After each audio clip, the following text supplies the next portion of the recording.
A paz de Deus, meus preciosos irmãos, sempre no glorioso nome de nosso Senhor Jesus Cristo. Então, meus queridos irmãos, o nosso Edivaldo Oliveira, para negar, o ocultismo praticado pelo ministério, ele disse que ele não quer saber, não interessa saber onde e quando foram tirados, quanto aos que foram tirados a liberdade. Uma coisa é certa, fizeram por merecer a fúria ou a disciplina do ministério. Na realidade, está fugindo da pergunta. A pergunta é o seguinte: onde, quando, em que lugar, quem foi que assumiu a tribuna, e perverteu, 1 João capítulo 5, versículo 16, se alguém vir pecar seu irmão, pecado que não é para a morte, orará e Deus dará vida àqueles que não pecarem para a morte. Há pecado para a morte e por esse digo que não ore. Então, esse filho do diabo, assumindo a tribuna, não sabemos quem é, se foi o presidente do Conselho dos Anciãos, um dos grandes cardeais, os todos poderosos da congregação, se foi no Brás, se foi lá na Vila Maria, se foi lá em Arthur Alvim, se foi lá no Jardim Paulista, não sabemos. Que dia, que hora. Ele criou o pecado de morte, sacando a preposição para, substituindo pela preposição de. Então, aqui está escrito: há pecado para a morte, por esses digo que não ore, que é para não orar, não fazer juízo. Entregue na mão de Deus. Se alguém vir seu irmão pecar pecado que não é para a morte, orará e Deus dará vida àqueles que não pecarem para a morte. Então, o ensinamento aqui é o seguinte: você vê um irmão na desobediência, fala com ele, ora por ele, e o Senhor vai entrar na vida dele, mudar a sua história. Aí depois vem: há pecado para a morte, por esses digo que não ore. Quer dizer, se você já falou com ele, ele está numa desobediência, não se arrepende, muda os seus caminhos, deixa que Deus vai tratar com ele, está entendendo? E vai discipliná-lo. Se ele insistir na desobediência, Deus vai discipliná-lo. Vai mandar ele para o cemitério. Mas não é para julgar. Não é para julgar. Então, esse homem aí, que não sabemos quem é, ele sacou a preposição para e criou a preposição de. E de pecado para a morte, passou a ser pecado de morte. E começou a pregar que pecado de morte, quem adulterou, fornicou, pecou de morte, caiu da graça, perdeu a alma, foi parar no inferno. Entendeu? Não tem perdão, cadáver, porca lavada, cão que voltou ao seu próprio vômito. E, com o passar do tempo, a coisa evoluiu. O sujeito, quando põe o pé na estrada da perdição, não para mais. Aí, se você contestasse o ancião, pronto, já entrava na lista dos pecadores de morte e da tribuna você seria expulso também. Quem contestasse, por exemplo, como eu faço aí na internet, estou contestando esses criminosos aí já há 18 anos, também pequei de morte, caí da graça. Então, um monte de coisas aí que me acusam, Tá bom, não tem problema. Não tem problema. E você ainda escreveu: uma coisa é certa, nenhum dos anciãos disciplinadores perderão a salvação de suas almas, pelos os que, uma vez sem liberdade, aí se chafundaram no mundo da perdição. E você, então, está dizendo, uma coisa é certa, nenhum dos anciãos disciplinadores perderão a salvação de suas almas. Como assim? Eu não estou entendendo. Porque o apóstolo Pedro, ele escreveu o seguinte, sobre as cartas de Paulo, ele faz o seguinte comentário: falando disto, como em todas as suas epístolas, Pedro está comentando as epístolas do apóstolo Paulo, onde ele fala sobre a nossa salvação. Então ele diz, falando disto, como em todas as suas epístolas, falando sobre a salvação, entre as quais há pontos difíceis de entender.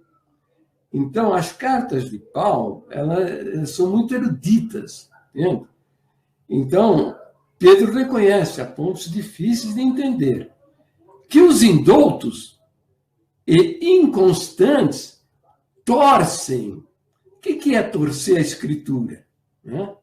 Torcem e igualmente as outras Escrituras. O que é torcer? Torcer as Escrituras é você dar um outro sentido às palavras registradas nas Escrituras. Entendeu? E as pessoas, para quê? Para quê? Para dar fundamentação às suas convicções pessoais, aquilo que o cara acredita, entende? Ele pega, então, um verso da Bíblia, ou às vezes uma frase da Bíblia, tá? Perverte o seu sentido e faz uma doutrina conforme aquilo que ele acha que deve ser. Então, e essas pessoas fazem isso para a sua própria perdição. Então eu pergunto, qual a situação destes anciães que ao longo de 70 anos assumiram a tribuna, expulsando da igreja com gritos, fora daqui, você é um cadáver, você é uma cadela, você é uma porca lavada, um cão que voltou ao seu próprio vômito, aqui não é teu lugar, aqui você está morto, você é uma das minhas ovelhas. Entende? Usando 1 João 15, 5,16, que está dizendo que não há pecado de morte. Está falando em pecado para a morte. Não é morte espiritual, é morte física. Não é morte espiritual, é morte física. Porque Deus não mata seus filhos. Deus destrói a carne para não condenar o seu filho com o mundo. Então, como é que ficam esses anciãos aí que morreram e não se arrependeram disso? E outros ainda que vão morrer e não se arrependem dessas coisas. Como é que fica? Hein? Explica para mim. Aí você tem isso também, né? Que você mesma... ora, existem crentes pilantras, vagabundos e safados. Não generalizo isso a todos os cortados de liberdade, claro. Mas todos os que perdem a liberdade, em princípio, incorreu em faltas lamentáveis. Quer dizer, você, está acusando, né, que são todos eles, né, existem crentes pilantras, vagabundos, safados, não generalizo isso, todos cortados de liberdade, mas todos os que perdem a liberdade, em princípio, incorrem em faltas lamentáveis, né? Ó, você está acusando com o dedo aqui, ó, tem 3 voltados. Tá vendo? Então, veja, eu pergunto para você o seguinte, o Ministério publicou ensinamento, né, em abril de 2016, o seguinte, que não consta na Escritura a expressão pecado e morte. E depois diz, afirmar que alguém pecou para a morte, ou dizer que aquele irmão pecou de morte, isso não nos pertence a afirmar, pois somente o Senhor sabe se a pessoa cometeu pecado para a morte ou não. Quem assim afirma, põe-se no lugar de juiz. Porém, o Senhor Jesus foi por Deus constituído juiz dos vivos e dos mortos. Então eu pergunto, como é que fica a situação desses homens, né? Foram milhares deles, hein?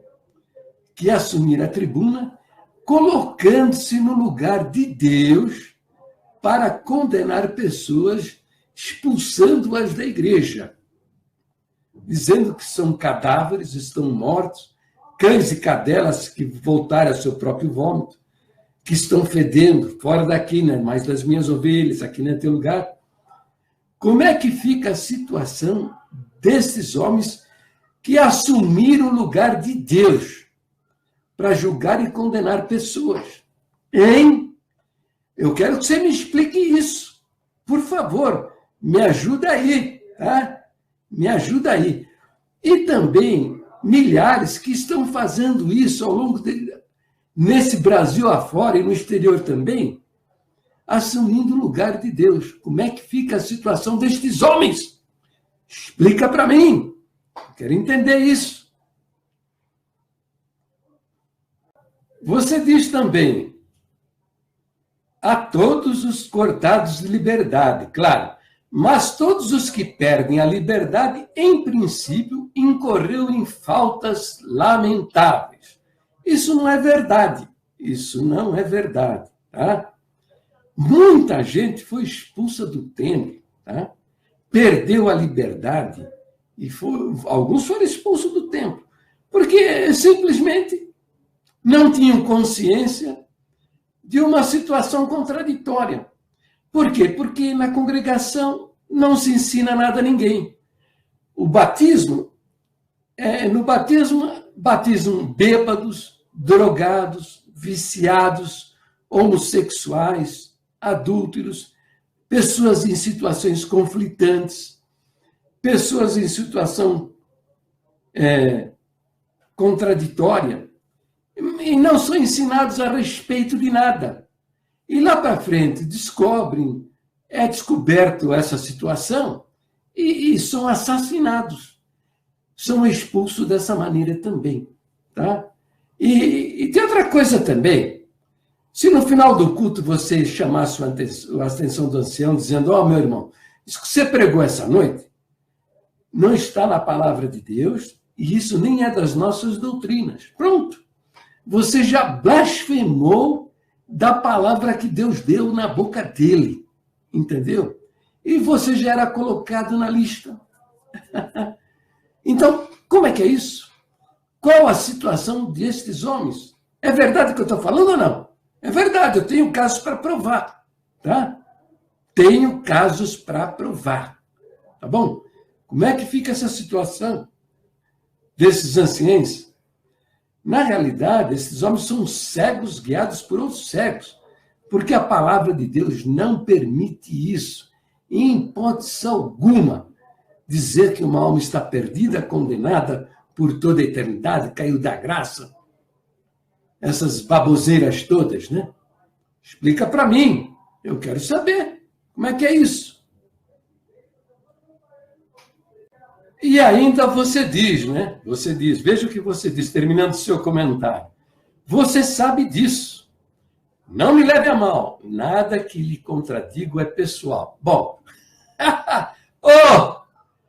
será? Vou agradecer. Nada do que eu lhe contradigo é pessoal. Bom, você deu uma melhorada, tá? Porque lá para trás era cachorro, né? Cão que late, um monte de coisa, me amaldiçoando, tal, imprecações terríveis, levantou lenda a meu respeito, de que eu adulterei, um monte de coisa, cara, um monte de coisa, e fica falando que eu sou contra o livro de Tiago, um monte de coisa. Para com isso, tá? Pare com isso. Essa frase sua aí, na minha maneira de interpretar, é uma insinuação a meu respeito, ok? Veja, fique sabendo, abra sua orelha, venha investigar aqui em São Miguel Paulista, onde eu congrego, fala com o cooperador, que me conhece há 40 anos, entendeu? Pergunta se eu tenho alguma acusação, se tem alguém para levantar contra a minha pessoa alguma acusação contra a minha pessoa. Você sabe o que é você ter uma atitude por questões de dignidade, por saber o que a Bíblia diz e saber que estão matando as almas, não somente fisicamente, tá? Levando as pessoas ao suicídio, desestruturando as suas personalidades, destruindo as suas famílias, como também matando as almas espiritual, pregando um falso evangelho, um evangelho da salvação por meio de boas obras. Esse é o evangelho maldito. Está entendendo? Eu desafio você, vem aqui saber, entendeu? Investigar a meu respeito. Você acha que nesses 18 anos não teve ninguém para investigar? Já virada a minha vida de cima para baixo, de baixo para cima, tá? Investigando aqui as pessoas que trabalharam aqui na minha casa, entendeu? Uma acusação contra a minha pessoa. Tá? Eu desafio mesmo. Está entendendo? Então, você diz nada do que lhe contradiga é pessoal. Estou acreditando, tá? Estou acreditando. Essa frase final aqui, para mim, é uma insinuação. Agora, eu penso a seu respeito. Ó, veja bem, eu vou dar um exemplo muito simples. Aqui do lado, vamos supor, hein? Não é essa situação, não. Aqui do lado, meu vizinho, eu sei que ele sequestra crianças e traz para dentro da casa dele, ele estupra essas crianças e larga por aí, tá? E eu fico quieto. Eu não falo nada para ninguém. Eu não denuncio esse sequestrador e estuprador para a polícia. Eu sou cúmplice dessas obras. É verdade o que eu estou falando ou não?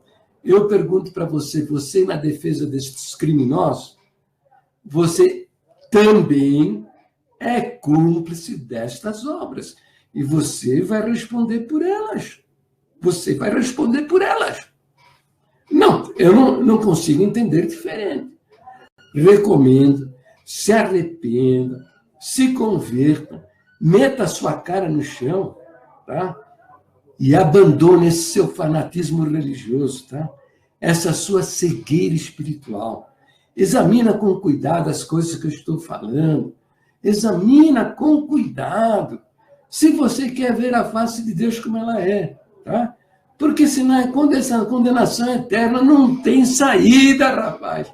Não tem saída. Para esse ministério que está aí, inclusive os de agora, tá? Que sabem destas coisas e permaneceram calados, não denunciaram, não tiveram coragem de se manifestar, porque amaram mais a glória humana do que perder lá o seu ministério e ficaram calados assistindo estas coisas. Tá? Para o vídeo por aqui, que já está cumprido demais, tá bom? Mas se arrependa, tá? Porque o fim é triste.